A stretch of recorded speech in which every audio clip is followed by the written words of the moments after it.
Hey, how are you guys? Jessica Seeley here. Thanks for staying with me on this timeline to see where it goes. I appreciate all of you, and we'll continue to stand by as things unfold and figure out what to do together. And I can say with confidence that however you are coping with everything in your life is perfect. And you might be like, Jessica, you don't know. Like, I lost it. I went on a rampage. I blacked out. There was blood on my hands. Listen, I get it. And I just want to say that I support you. I'm behind you and I love you. I'm sure that is just your period blood.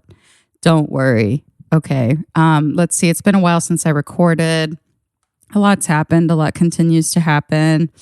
I went on a road trip, which was kind of bad, just in the sense that I've become very I'm becoming very stressed out. My neurodivergence is unfolding, and being in strange situations and being on the road and being tired is more of a strain on me than ever.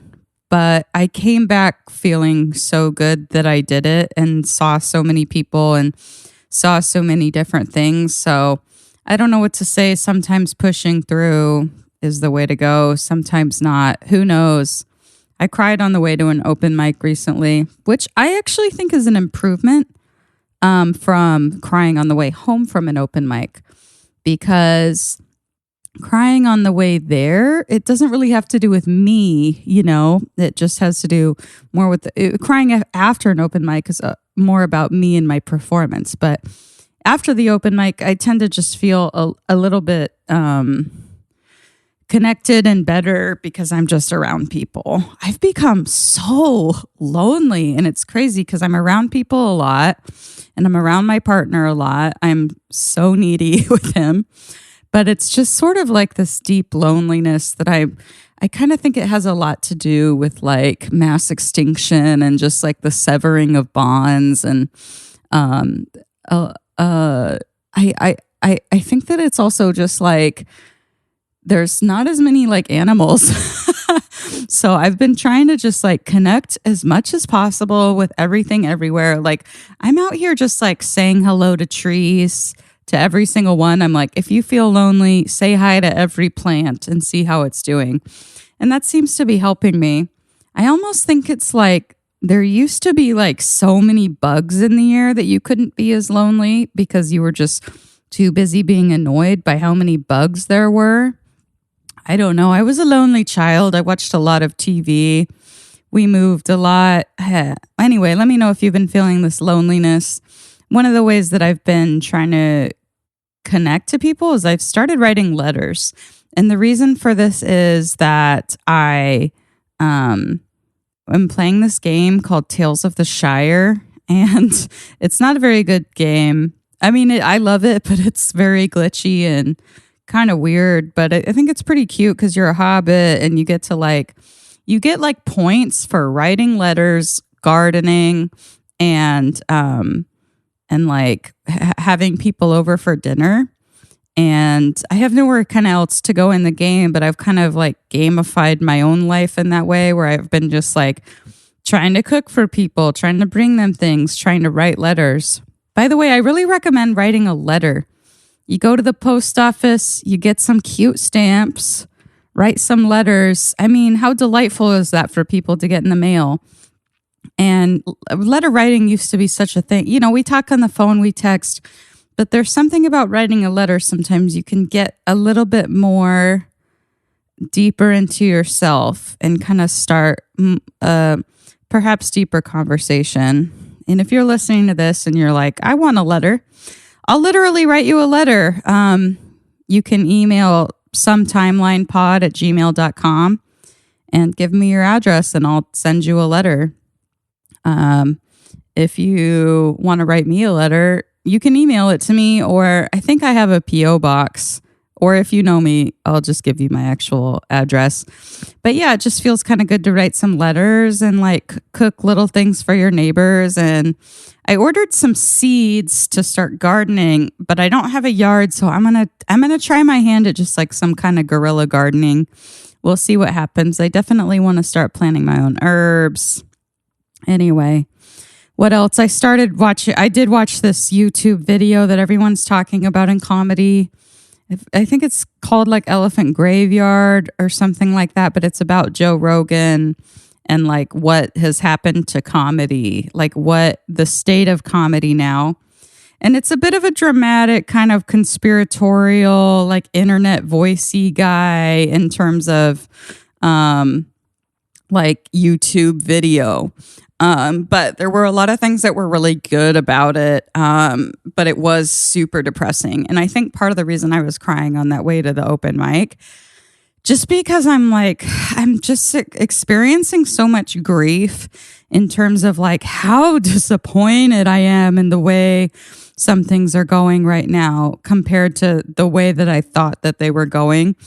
And which is crazy because I didn't really think things were that great. And I was kind of bleak back in the day about climate change and all these other things. But I didn't realize how much positive there was or that I was feeling because, you know, comedy 10 years ago or so was in kind of a fun place in terms of like being a woman. It wasn't great, but like, I'm going to be honest, Me Too was a little empowering and just this sense of like, oh yeah, you can't just like assault us anymore and nothing will happen. And the freaking blowback of that right now is so crazy. It's like, Me Too didn't pan out in the best way. So this video on YouTube is just, it's like an hour and a half or something. And it's just like all about kind of how comedy has become this conservative kind of culty thing that is bankrolled by like Peter Thiel and all these tech guys. And it's all just so disturbing because it's like this administration and the fascism has like really sunk its teeth into comedy, which is so interesting. I've always kind of known the power of comedy in that way where I'm like, it's like a secret little, like you can be the fool and comedy can be a powerful thing, but it's because it's stupid that it can be so underestimated and it can be so fun and it can be like an underground little thing. But now it's turned into like this powerhouse for fascism. One of the best things about this video was that it kind of explained how unfunny all these guys are, the Tony Hinchcliffes and all these guys, and kind of showed that Tony Hinchcliffe is like super lifting his material off of like comics that were on Kill Tony and stuff. So that's crazy. And they're just so bad. But part of the cult of it is everyone being like, God, you're so hilarious. You're amazing. And I'm just like telling you, like I've seen Joe Rogan live. Like I'm telling you, the man's not funny. He is not a funny man. He reminds me of some of the men in my family and my like extended kind of Trump family that are just like smart in a way, in this way that like they like to feel their synapses firing, but they honestly don't have an education or humility, which in education, the best thing it will give you is humility. That's like the point is like, oh, I just don't know. I don't know how to decipher things. I can sink into one study for however many years and barely know any of it. But these days you can listen to a podcast for 30 minutes and be like, I'm an expert. And Joe Rogan is very like one of these people that will just have people on and they're like, can you believe this? And he's like, whoa, that's crazy. I just learned that. Now I know so many things. And you know, it like feels good to have a thought. I get that. I get like being like, whoa, this is crazy. I just thought this and I am going to get it out there. But it's like, take it easy, you know, have a little study, have a little time.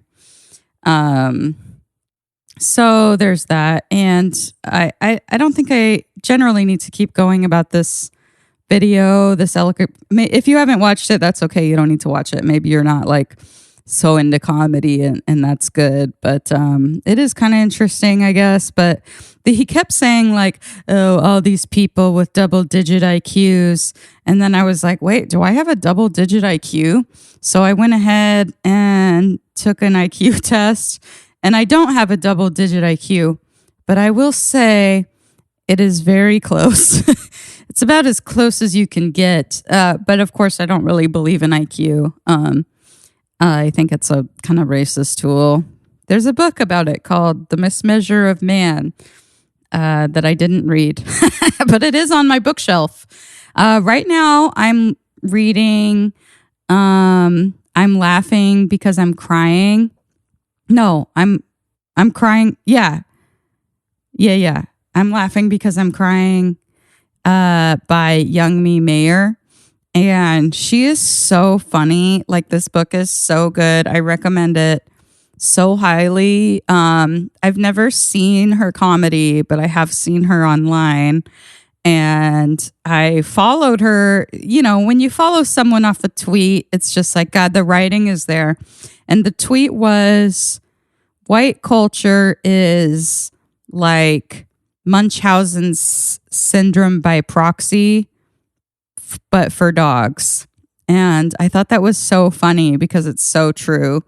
There's so much like projecting onto our dogs that is like so bananas. And just like her insights are so amazing. I would go into it, but I just want you to read the book. So please do. But, you know, I was talking to a friend about how she puts on songs and podcasts and stuff because, like, she's not that good at, like, kind of being with herself. And I kind of relate to that right now. And I think that's, like, kind of part of my loneliness. Maybe I'm not as in tune with myself as I should be. And I think that's why we have these kind of podcasts that just are with people like me, and we just talk and talk and talk just to like kind of fill the air, to be honest. Hey, I know what role I'm filling. I don't think that I'm creating something genius here. I know I'm just filling some sound waves so that you don't feel the horror of your own existence in this dying time. But I thought before we go into my interview with Lisa, who's so much fun and so funny, and who, by the way, talks about astrology, and it's really interesting. And it was like the biggest sell of astrology that I think that I've had. And I think I actually kind of understand it more now as a study. So I'll let you listen to that. But I thought we could all take a minute to just kind of sit with ourselves in silence and talk to ourselves. And I know that another comic does this. He's the one that has all this, like, these art things on Instagram that are like, I don't know how to describe them. They're like psychedelic drawings with like kind of neat little like messages.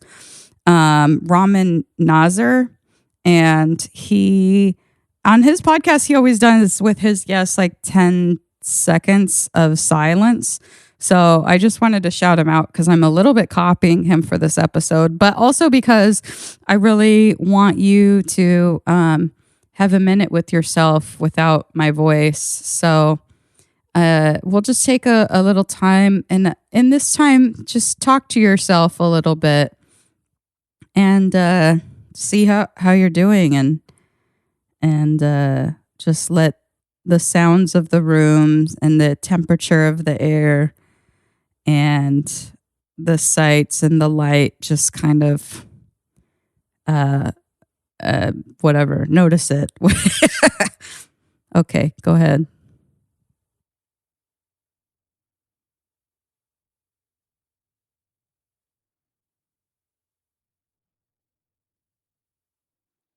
Hello, self. I love you. Are you okay? How's your whole body feel? That's okay. Anything you can let go? Yeah, that felt good on the shoulders and the butthole. I'm proud of you for everything that you're doing and not doing. You're a good little creature of Earth. Good job. All right, you guys, I'll let you listen to my interview with Lisa Chanoux. Please enjoy. Thanks again. Technically, we're podcasting. Oh my God. Technically, it's Saturday and we're podcasting. The world might be ending, but that will not stop a couple girls. A couple gals getting together. Girls can podcast too. Yeah. You know, I don't have those elbowy mics, you know. But it's still a podcast. Who wants those? It's crazy how podcasts have become like actual shows now. Yeah, I don't know. I used to have a podcast and it was such a different world then. Yeah. Yeah. That wasn't even that long ago. I know. Your podcast was What's Your Sign? Yeah. And I listened to it and thank you. and you listen to mine. I do. You're I love one of the few, which I don't mean few in a bad way. I love my few. Yeah. My few is important. It's so much about numbers these days. I know. I was just talking with a friend of ours, Julia Loken, about how like everything is just like church now. You're just trying to like get followers. Yeah. Like that's the whole thing is like building these things where you just try to like get more people. I don't know. It's weird. I know. We should add a cult-like element to it. I would love that. That, you know, something about some sort of damnation on yourself if you don't like listen to this podcast. I agree. I think that's possible. So you gotta have some stakes. Right now, there's no stakes to not listening to my podcast. There's plenty of stakes, I think. Well, I mean, it's entertaining and enlightening, and I love all the guests. That's the thing I love the most about listening to it, and I'm sure people who are listening are like, yeah, we know. But the people that are on it, like, I'm so honored because it's, like, always a good one. I pick it up and I go like, oh, gotta tune in, gotta. I'm so grateful for the people I know.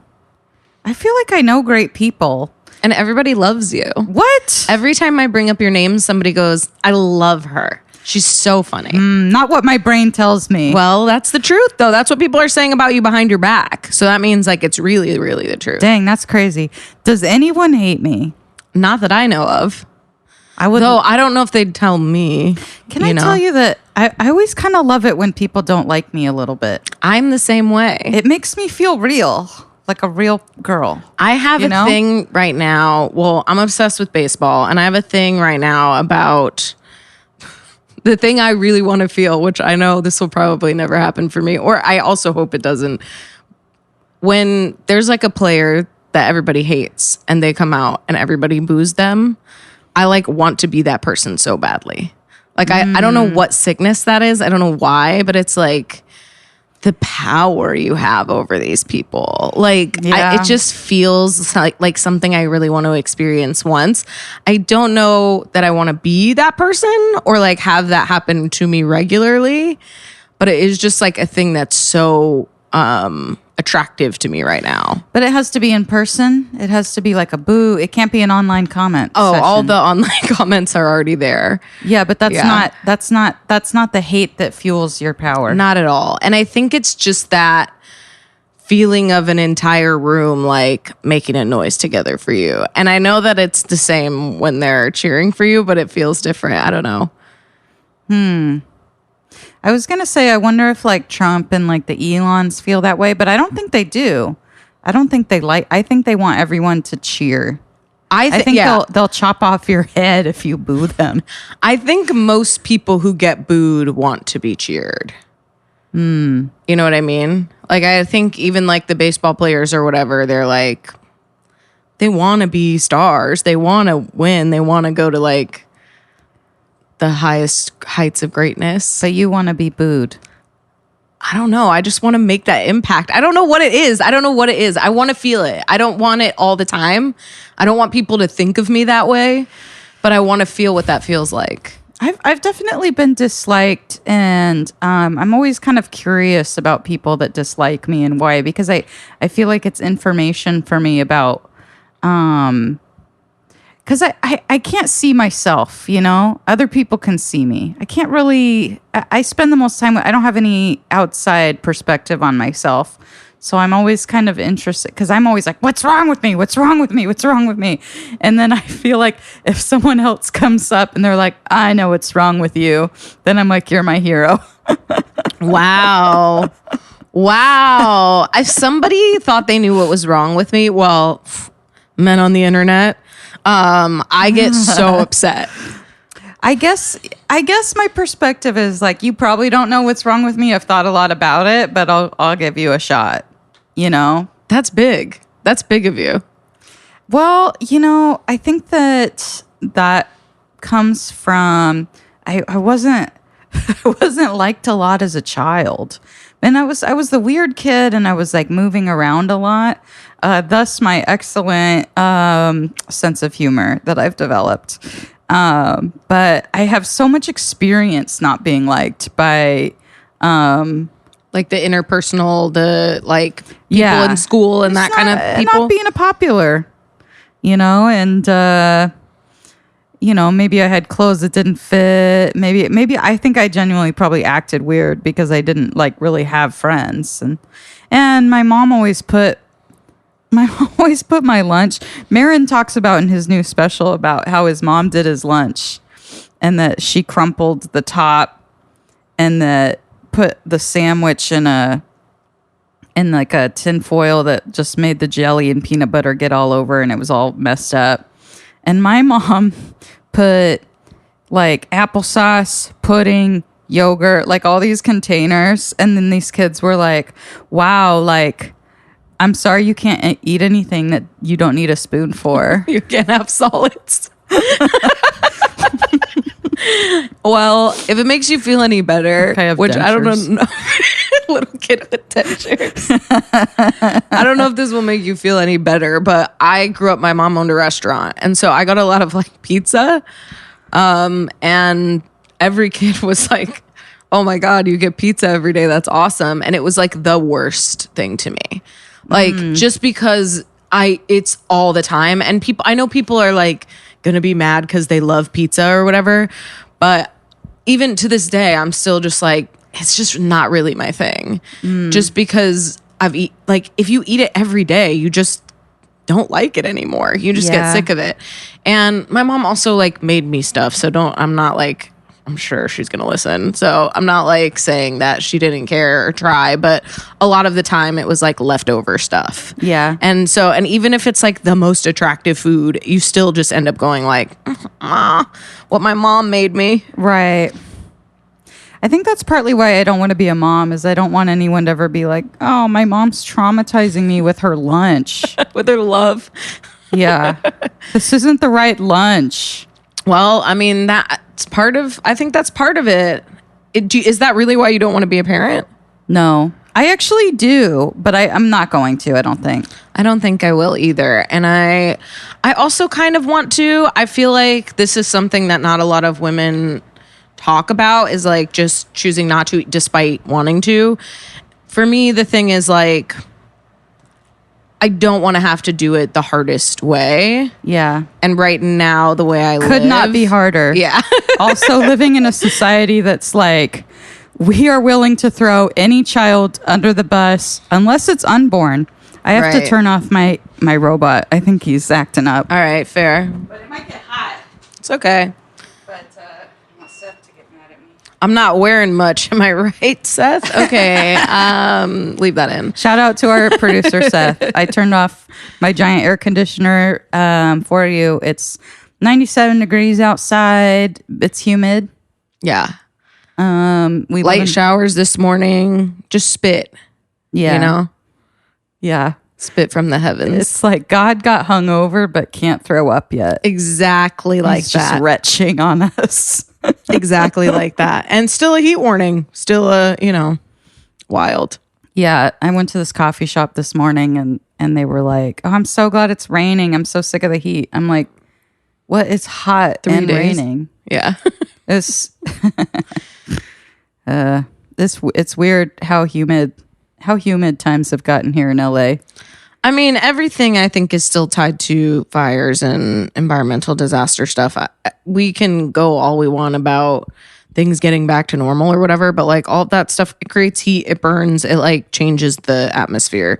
So, you know, we'll see what happens. Which goes back to us not being able to have kids. I mean, we are able. I shouldn't have said it that way, but yeah, like, I think I'm able. I don't know that my mom thinks I might not be because I've never gotten pregnant. Have you tried? No, but she's just like, you would have accidentally gotten pregnant. I kind of think that about myself sometimes too, but I think the minute you start thinking like that, you're going to like end up accidentally pregnant. Right. Let's not think like that. But I'm just like, I didn't know how to tell my mom, like, there really hasn't been that much semen going in, like, ever. Yeah, same. I feel like because of, you know, I think our generation got a lot of education, and I think maybe the next generations have gotten even more education about how not to get pregnant and all of that stuff, where I'm like, I was very like worried about it and safe about it. Yeah, me too. And then I was like gay for 10 years. Well, yeah, and then that was probably getting pregnant then. That was probably like my most fertile time. I wonder if there's like a evolutionary thing where certain people just go gay for 10 years during their most fertile years to avoid having children for the community. And that's, I mean, there has to be people in the community that aren't breeding. And I think that's maybe where queerness comes in a little bit, and also menopause. Mm-hmm. I listened to a podcast about menopause recently. And there's two theories. There's the grandmother theory, which is like the survival's better if someone is just being a grandma, you know, and not continuing to have kids of their own, but focusing on the next generation. Some orca whales were doing this. I think this was a radio lab. Orcas go through menopause. Did you know that? I did not know that. Yeah, they always said like, oh, human women are the only ones to go through menopause. Human women are freaks of nature. Well, looking around, maybe true. But anywho, and then there was like, I think I don't know if it was chimpanzees or other kinds of monkeys or what it was, but there was some other animal that went through menopause. And that was, I think, just so that they would, and the monkey wasn't doing any grandmothering or anything. She was just sitting there like being a dick. And the whole thing was like, she just needs to be out of the breeding circle because she's staying within that unit. And it's like, the more she has children, the more like, you don't want to be, the more like inbreeding is a possibility. Yeah. So it's just like, let's take her out of the game because now she's a genetic issue. I get that. I feel the same thing. This is absolutely not evolutionary nor fact. It is absolute fallacy that I tell myself. But I feel the same thing about being fat, where I'm like, hey, I just want men to leave me alone. Yeah. And so but that's not. It's because I don't eat well. And I do think don't exercise. I do think there's this secret about me, which is I'm really hot.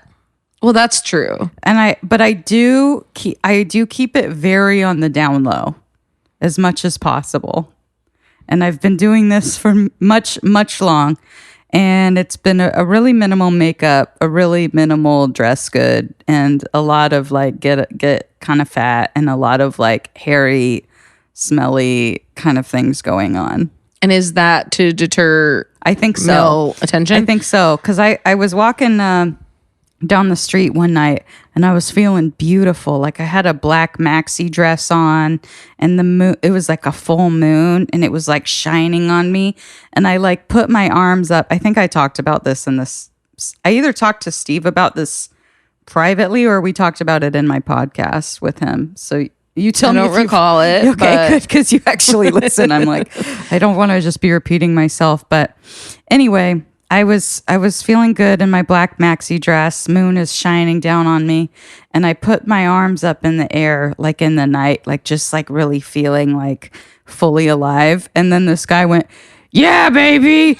And then I was like, this is why I don't do this. This is why I don't do this. I know. Well, I get catcalled regularly walking my dog. Dang, congrats. I there are days where I go like, I'm gonna snap. Like I can't take this. I'm like in my robe or my pajamas. Dang. And I'm like, I can't. And I'm not like in a robe though. If you've seen me, it's happened. And then there are days when guys yell horrible stuff at me and it feels bad. It's just like, I just don't want any attention at all in those moments, you know? And I think that's different. At least you were like feeling yourself, you know, and like standing in the light. I don't know. It's crazy being a woman. It's crazy because I shouldn't say I thought this. Society has told us that by the age that I'm at, men will no longer be interested. That's true for me for the most part. I don't think that's true. No, really. I used to always get catcalled when I was young. Catcalled. I used to always get catcalled when I was younger. But now look at me, I'm an old hag. I don't know what just happened. I couldn't say catcalled. It's too hot for a podcast or thinking or anything. It is hot. I'm actually quite comfortable. That's good. You know, I think I feel okay, but I do feel like a slowing down and a grouchiness, as I told you earlier. Woke up, felt grouch. I think I don't sleep as deeply, even with my little AC unit on. I think I'm just like, it's not perfect. The air's not perfect. I can't sleep fully. Then I woke up and I went to this coffee shop, which is annoying and gentrify-y. And I was wearing a bra that was too tight. And everything was okay. I was like, theoretically, perfect day, reading a book at a coffee shop, can a podcast later, listen to some records, gave myself a tarot reading. But just like this underlying, like, I'm mad. And I almost left my partner because I was unscrewing something. And he told me while I was unscrewing it successfully, yeah, you unscrew it counterclockwise. It's a classic. And that was me almost snapping. And I'm like, I am at this place where I'm like really close to snapping and just being, and it's like, I don't care if I love you. Is this perimenopause? Feels too early for that, but I don't know. I just had this 2 weeks ago. Yeah. Like I just had the exact thing you're talking about. And I thought the same thing where I'm like, maybe it's perimenopause. I literally can't function. My brain, whatever. I also had a bunch of, I've switched medications and there's other stuff going on with me. And you've caught me on a good one. I'm like back. So that to say, you'll come back from whatever it is. And, I had to do I have like a checklist that I have to do every day, or else I'm just like, just to be aware of where I'm at and everything. But it's tough. And I think partially, the world is hard right now. Everything feels super loaded. And I think there's just a lot of I've been feeling really internal. I've been not wanting to do stuff. I'm finally coming out of that. I also get a B12 injection. Ah, yes, vitamins. Yeah. Which is a good way to transition into my supplement line that you can buy at jessicasupplements.com. Just kidding. But I am supposed to take iron and vitamin C every day.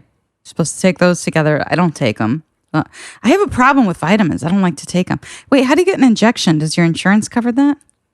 I've never asked. I pay for it. It's not that much. Mm-hmm. They're like $10 a piece. What? Yeah. And they last 3 weeks. Wait, do you buy them and do them yourself? I go to my place to do them. I go to a dermatologist, but you could go to a med spa. They have them all over. You could probably get them for free on Groupon. It's they're fairly common. They give them away for free at wellness events. It isn't dangerous. I can't say that. I'm not a doctor. This is not medical advice. They inject you with with a needle. Yeah. My doctor has told me that you can't overdo it. It's just gonna come out. Right. So it's not like medicine you're putting in. You do get a huge energy boost, in my opinion. They tell you the third time. So it's 9 weeks after your first one, you get your third one. you start to really feel it. But the first one, I was like off to the races, to the moon. Like you feel like you've had 3 coffees, but you don't crash. You don't sleep as well, but you don't need as much sleep the first 2 days, I would say. And then like, I don't know, kind of tempers your mood. They say it helps with your metabolism. I don't know. I just do B12. I don't know if they do other stuff. That's interesting. I would never want to become a Joe Rogan where I'm like out here giving medical advice, JFK style, all this. JFK, is that his? RFK. RFK, but yeah. Just for laughs. JFL. JFL, RFK. My 2 nightmares combined. Yeah, just giving out medical advice on JFL style. Oh, God. The new faces of brainworms. For real. But yeah, I think saying take vitamins is okay. And I think you're reminding me I need to do my checklist. I used to every day get up, stretch, this is pre-COVID. There was a time when I had some good routines and took care of myself and stuff. But I would get up, stretch, have a coffee. I would write a gratitude list. Whoa, yours is big. Yeah, a gratitude list is so nice. And it's nice to look back on because it's like, it's kind of like a little journal. And then you're like, it's like, I'm grateful that there hasn't been a pandemic and that I can't. It's like March 4th, 2020. I'm grateful for going out and seeing my friends every single day. I'm grateful my comedy career is going so well. Booming. Everything's going well. Sad. My checklist is very, very sad compared to yours. But I will say, because if there are other people listening that deal with stuff like this, but mine is, it's the day, do I have a show? Was the show recorded?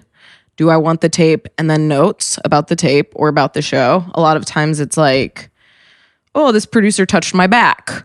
So it's like, don't go back to that show, or whatever. And then it's, did I drink? Did I smoke cigarettes? Did I have weed? I have a score for how I feel about my body and a notes section, a score for my mood, and then like the final little journal or whatever. I love this. It is, but it's also, it is a lot. And it is also like, when I look at it, I go like, oh, I hate myself. I don't know. There's something to be said about a little accounting. But I could do it at night for the day. And then, because I do like the day that I'm starting with to be fresh. I would like to do an accounting though.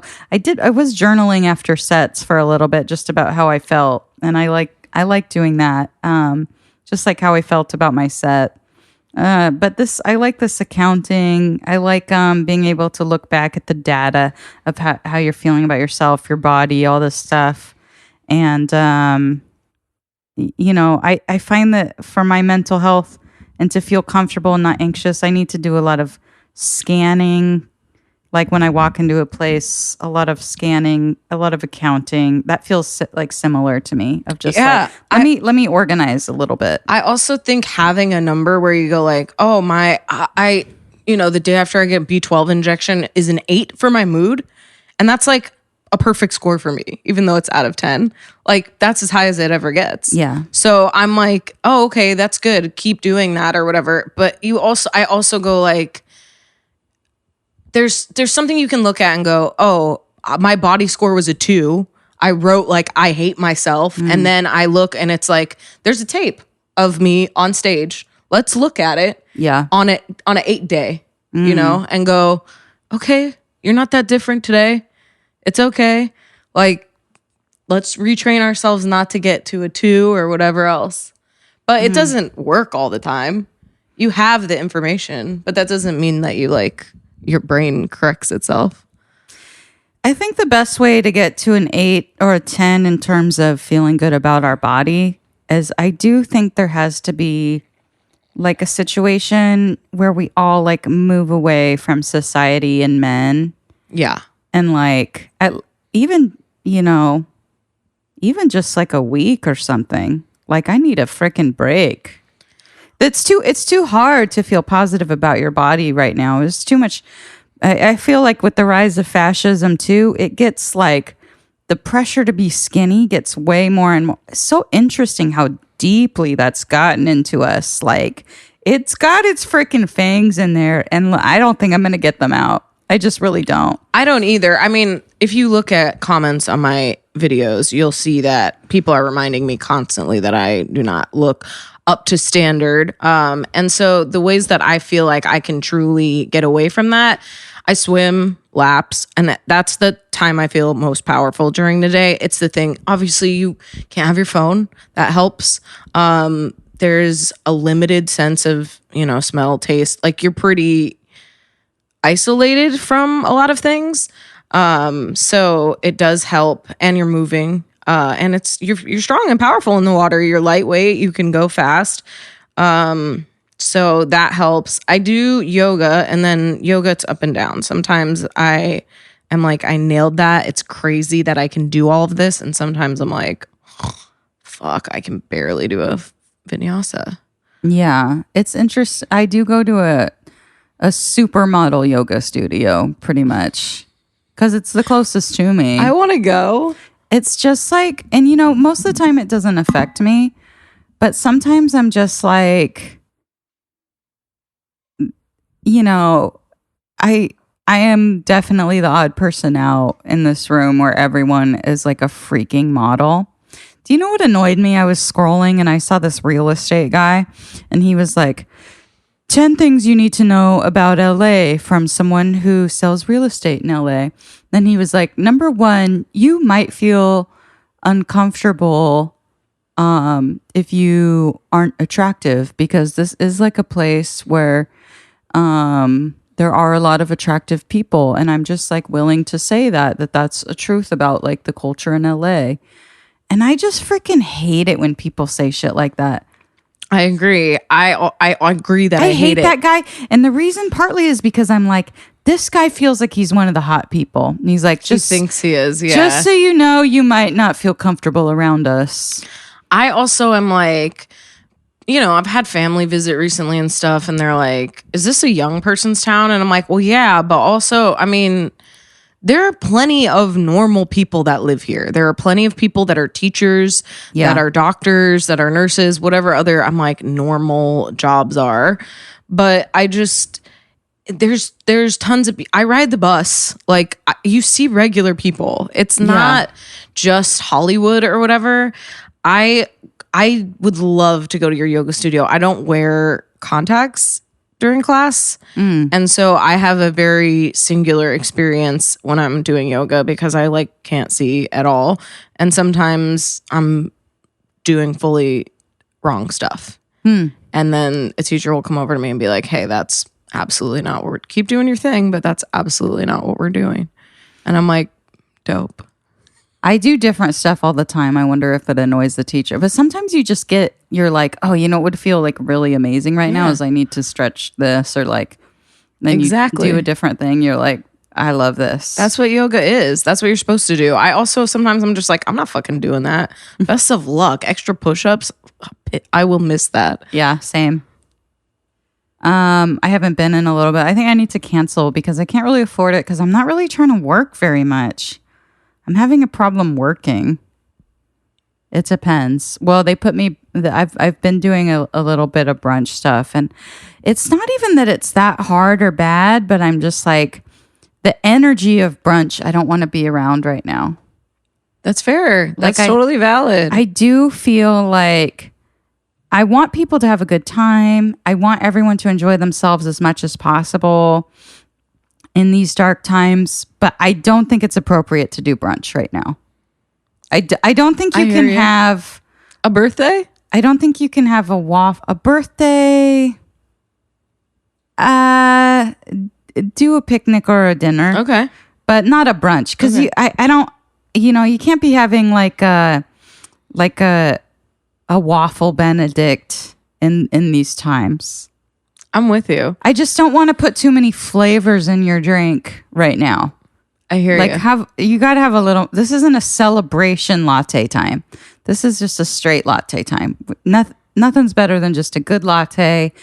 But you can't be doing caramel, cinnamon, all these things. Maybe one, but you can't have all of it. And it can't be a parade of people all day just doing it up like we live in the Gilded Age. This is not a Beyonce time, you know. This is not a fun twerking time. This isn't a brunch time. Somebody, this is the Great Depression. This is true. Somebody came in after a protest that they were having near my work, one of the No Kings thing, and the sign did say, if Kamala had one, I'd be at brunch. Had one, we'd be at brunch right now. And they had that at brunch. That's not true. That's not true. Okay. I wish it was true. I would throw up though. But I also used to work brunch. I think that maybe it's a service industry perspective too, because I have a lot of friends who it's like their favorite thing. I personally don't really. Gross. I don't think I've ever really loved it. I like breakfast. I like an early even hang. Yeah. Like at 8:30, 9 a.m. Let's go get an egg sandwich, something like that. And a coffee or whatever. But I don't necessarily love brunch. I also feel like there's a pressure to drink, which it's just a little too early and for me. And I don't know. It's not really my thing. I think it might just be though from working in it. I think it's working in it too, because you see, it's kind of, to me, food is a little gross when it's so rushed out. Just the act of it being rushed out is a little gross to me. You also know, because you've worked in it for so long, that it's like the more items, the more types of stuff a place has, the worse the food is. Where it's like, are we doing eggs, Chinese food, like quesadillas, and burgers? The racket of a mimosa. Yeah. They just want your money. I used to have to serve like, 18 kinds, all like I would make, I don't know. I don't remember how many garnishes. It must have been at least 20 though, that I'd have to do every morning for like bartending brunch. And it was just like, why? So you can have cranberry juice in your champagne? Yeah. Like, I cannot deal with this. I agree. I like a simple place. Few things on the menu. I think people are leaning this way now too. Yeah. These are simple. We need to go back to the basics right now. I think it's because people can't afford. You can't afford to have a place that has so many things. The food is so expensive. It's crazy. Yeah. That's true. I feel like you and I, what we have in common is I feel like we will drop big money for like some organic crackers. Oh, yeah. Most of my friends will judge me for this, but you've been known to get an EREHWON smoothie here. Oh, I love EREHWON. I live by this gross, super expensive grocery store that has recently been featured on Hacks. And I'll buy like 3 things, like a peach, some crackers, and like some milk or something. And they'll be like $20. And I'm like, no problem. Yeah. No problem, guys. That's an hour of my wages, but I really want this peach. I have a thing with money where there are definitely TikTok manifestors who would be like, this is a positive mindset. But I'm like, the more you spend, the more you get. So like, it's not good business. It's not good financial advice, but I'm just like, yeah, I can afford it. And if you keep thinking you can, eventually, you can't afford a new apartment, but you can afford EREHWON smoothies. I do like EREHWON, and I will say, in defense of it, it is a certified B Corp. And like, that does mean something to me. I know it doesn't mean something to everybody, but sometimes I don't feel as bad shopping there because I'm like, oh, they're like, generally, I mean, there's a thing on the window that says they're doing good, right? Or like, not like good. They're still a corporation. That's true for a lot of the produce at this place by me is local and all this stuff. And the flowers, by the way, are gorgeous. But most things in there didn't come from some factory farm, horrible like somebody just stabbing the earth to make it Yeah. kind of situation. And it's like, the problem is that we consider EREHWON luxury. Like EREHWON Yes. should be the fucking baseline. I agree. It's like, oh, beautiful produce and gorgeous, smooth. This is Allergen-free stuff. This is what the earth has given us. Yeah. Like and then, regular organic spinach. And then we bastardized it to fuck. And now we're like, oh, only the really nice people can have, I'm such a good person because I'm buying this stuff. It's like, everyone should have this for cheap because this is life. Yeah, I agree. And I think it's the same thing with like, speaking of vitamins and supplements and whatever, it's like if we just used the world, the earth, the planet the way it was supposed to be, we probably wouldn't be deficient in so many things, and it would be a lot easier. Like if you were able to get, you have to take iron and vitamin C because the iron won't process without the vitamin C. So if you're just like eating a bunch of spinach, nothing's gonna happen. But if you like squeeze lemon on it, it helps your body. That's what like adaptogens are, I think. But yeah, and go ahead and fact check me on that. But it's, the thing is that those things you didn't used to have to like work to do it. You were getting organic things from the ground anyway. You were eating spinach with lemon on it and it was fine.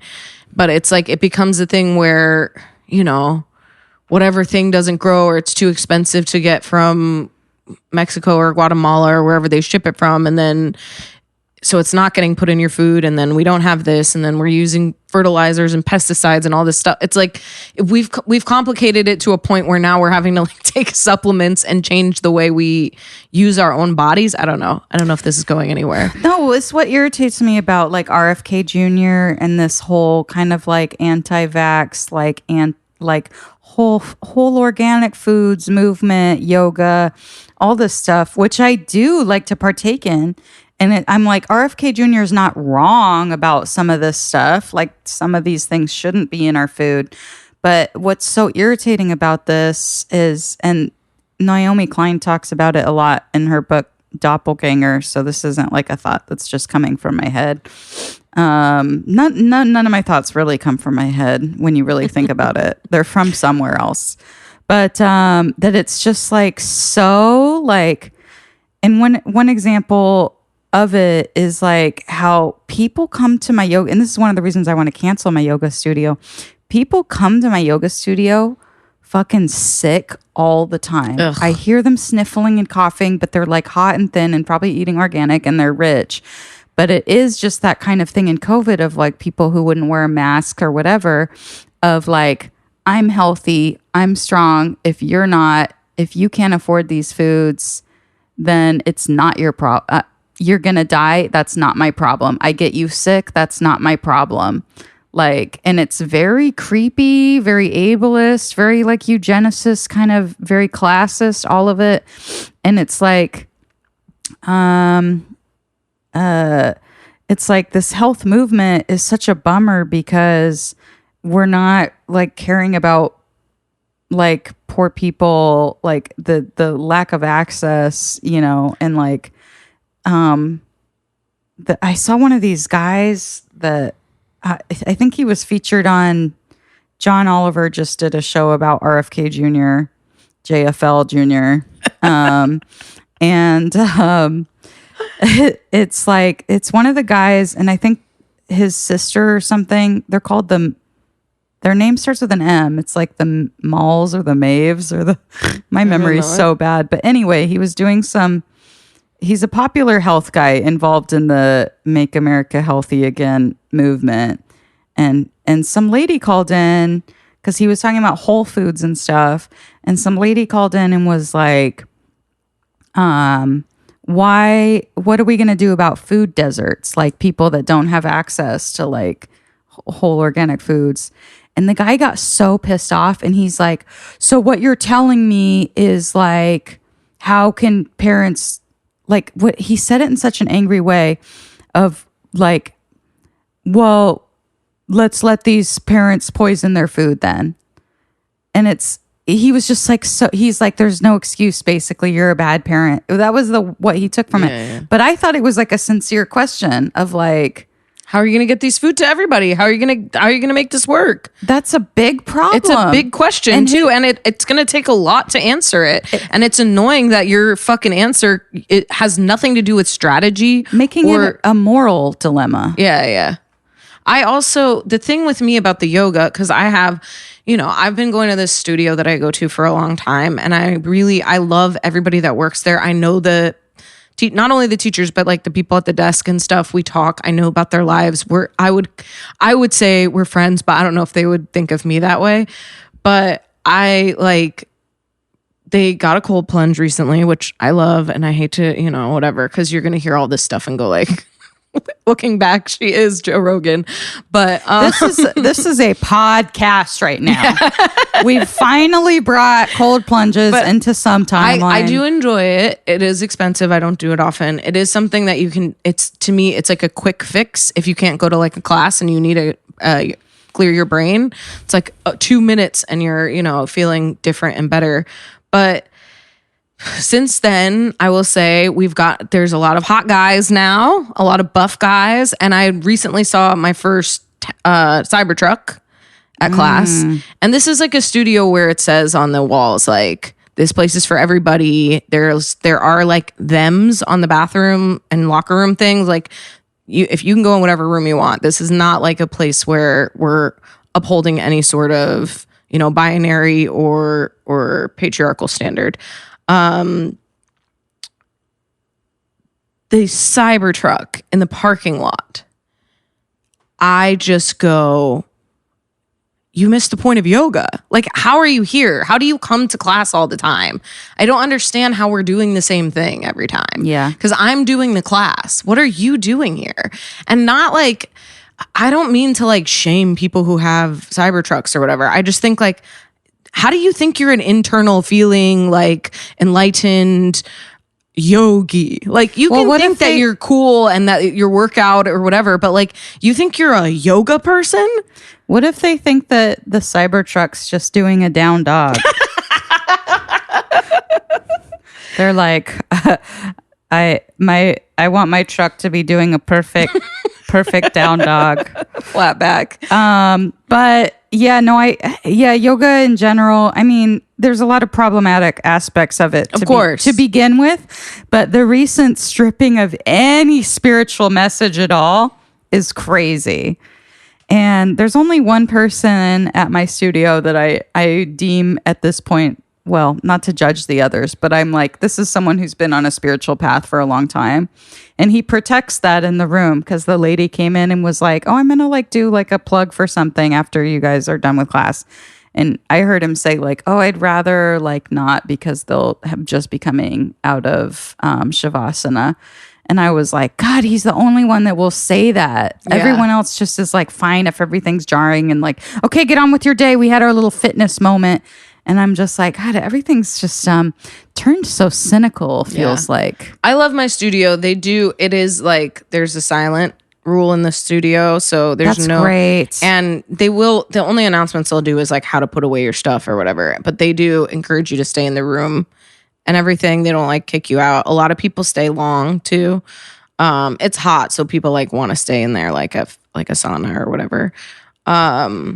And I like that. I like that it's like slow and whatever. And certain classes are obviously, I had an instructor. I probably shouldn't say this because I still go to his class and I don't want him to hate me. But luckily, no one listens to. 30 people listen to this. Downward doge during class, and I was like, I'm gonna throw up. Well, that ties it into from the heat. That ties it into the Cybertruck. That's why I'm like, do you drive the Cybertruck? Downward doge Cybertruck. Yeah. Let's go. Yeah, and I was like, I can't believe you even said that word in here. Like, not whatever. Like, it's not like. I'm not saying it like it's a slur or whatever. I'm just like, I can't believe you bring up anything political at all inside a yoga class you're teaching. Yeah. But I guess, other people might think other things are political. It was like a joke? I think it just slipped out of his mouth. I don't even know if he's like a Republican or like a Doge person, but he said it. And then he also does this, which it does like, his class is really good. Like I really like the pacing. I really like the flows he chooses.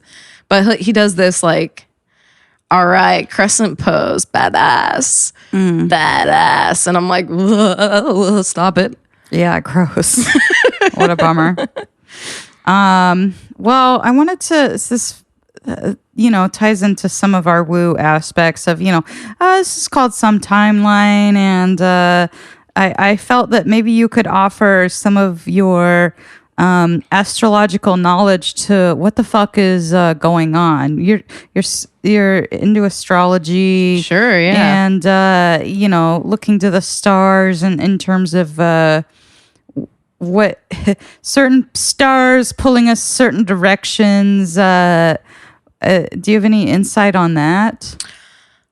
First off, no. I do. I can try. I haven't studied in a long time, but I will say astrology, for those of you who are like, oh God, no, not a horoscope.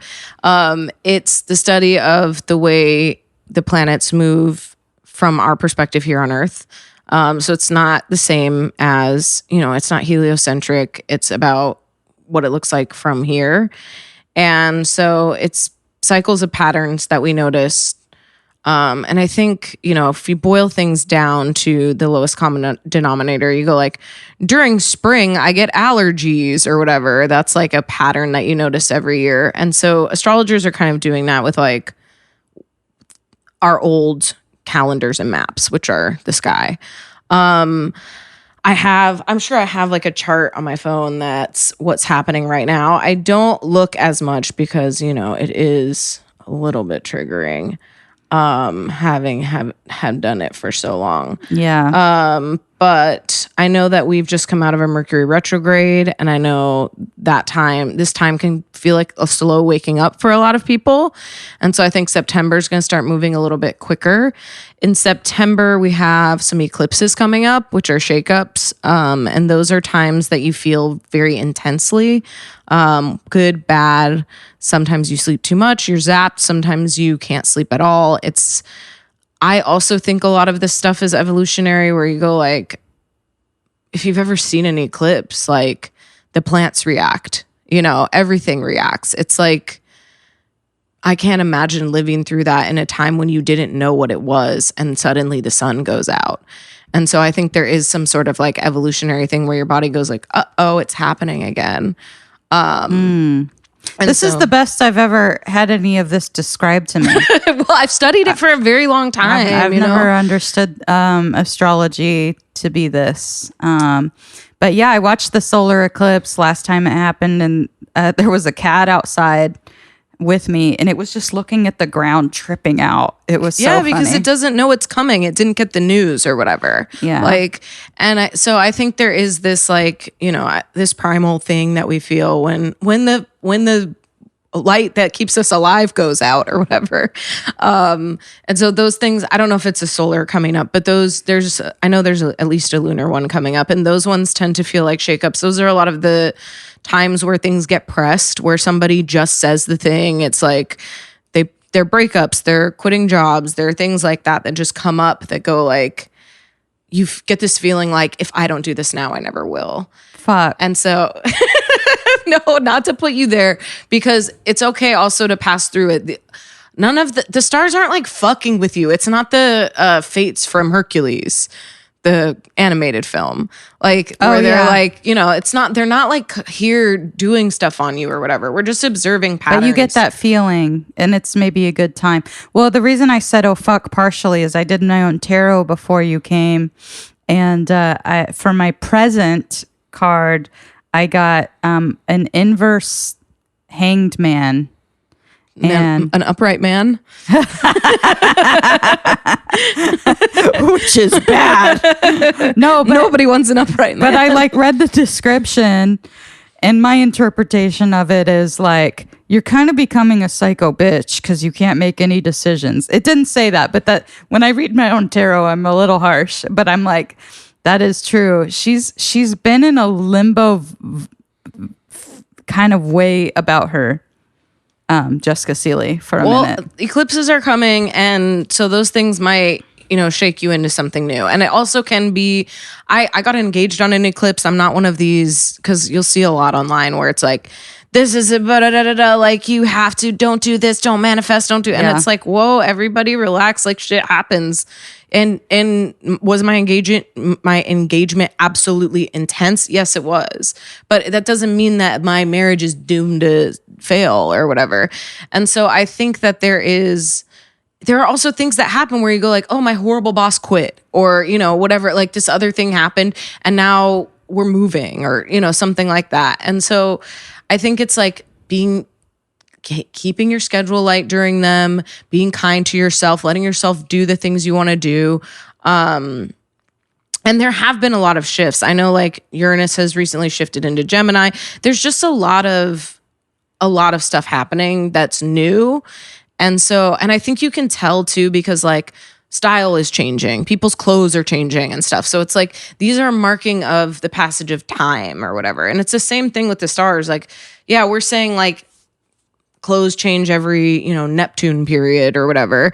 But other people are just like, yeah, this is generational, or this is because it's Gen Z or Gen Alpha or whatever. It's all just language that we use to make meaning from our world, to describe the things that we're feeling, so that the next people can, you know, look at it and say, oh yeah, we did that too, or whatever. And I think the Hanged Man, like, I don't know if this is how you're feeling, because this is what comes up for me, but the Hanged Man is this like, you know, man trapped in a situation that's actually just finding meditation and peace in his, you know, hanging situation, hanging upside down by his feet. And so I think, you know, whatever reversed is like, you're the opposite of that. You're not able to find your peace. You're not able to find your like steadiness, your stability, that meditative state. Sure, nothing's like upside down. That doesn't mean that you're okay either. And so like, give yourself the time, give yourself the breaks. More astrological stuff is coming to like sweep stuff in and out of your life. So don't, like, my whole thing is like, just don't be hard on yourself. Be easy on yourself. Make your life easy. I don't know. Yeah. I that's very nice.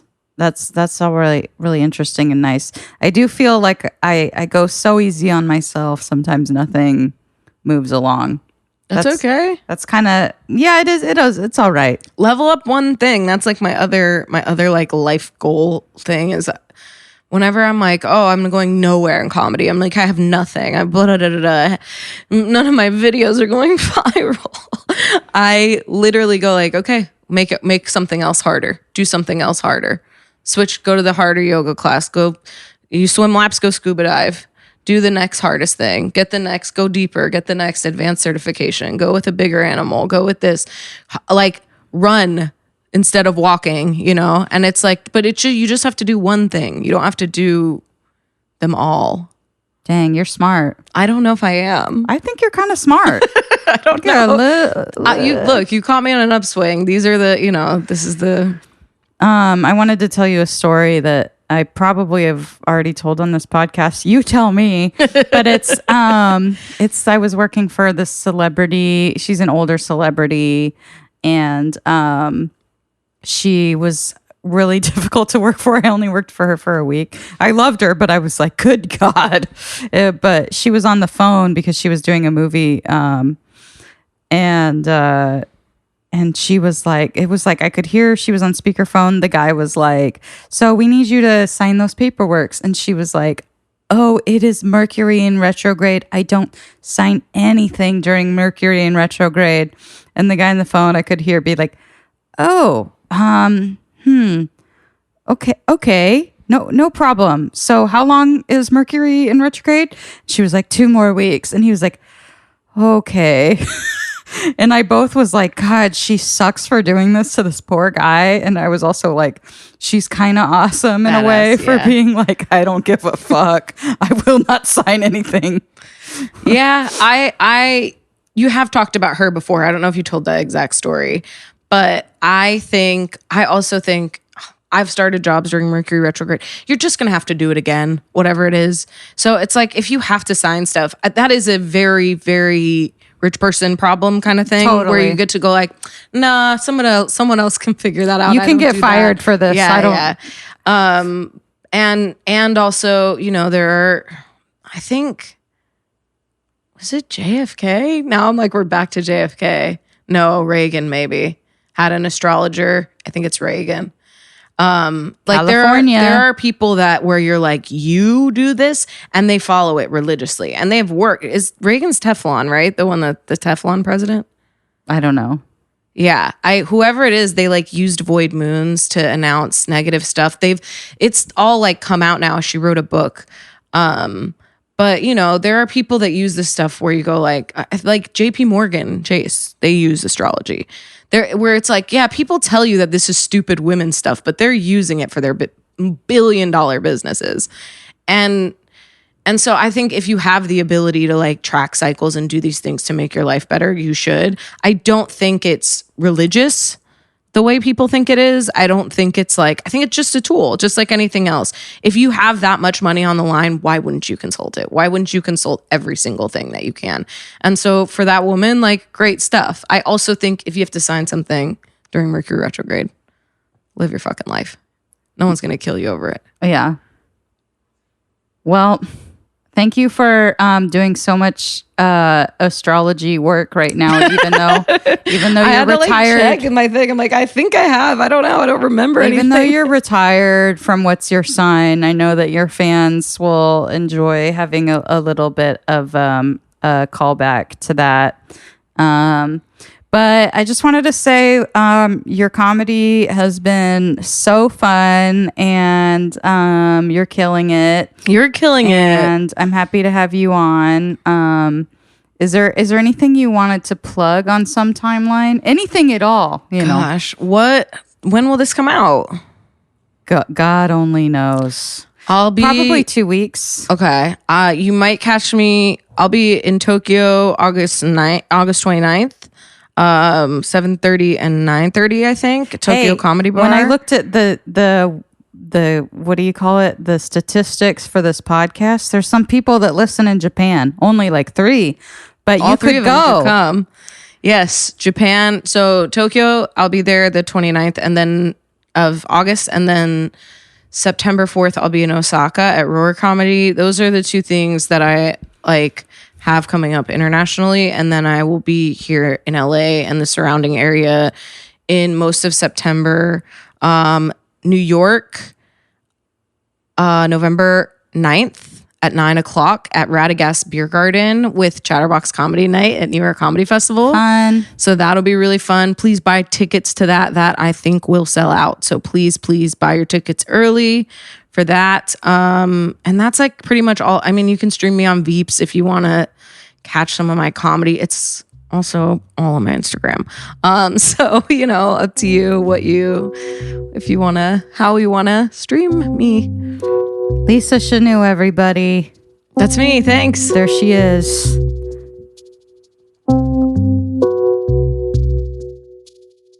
Thank you for joining us on Some Timeline. Don't forget to email us your thoughts, questions, songs, whatever, at sometimelinepod@gmail.com, or leave us a voicemail at 747-666-7005. Thanks to our sound producer, Seth Hover, our musical composer, Jeff Traeger, our podcast artist, AJ Howard, and I'll see you next time on the next part of Some Timeline.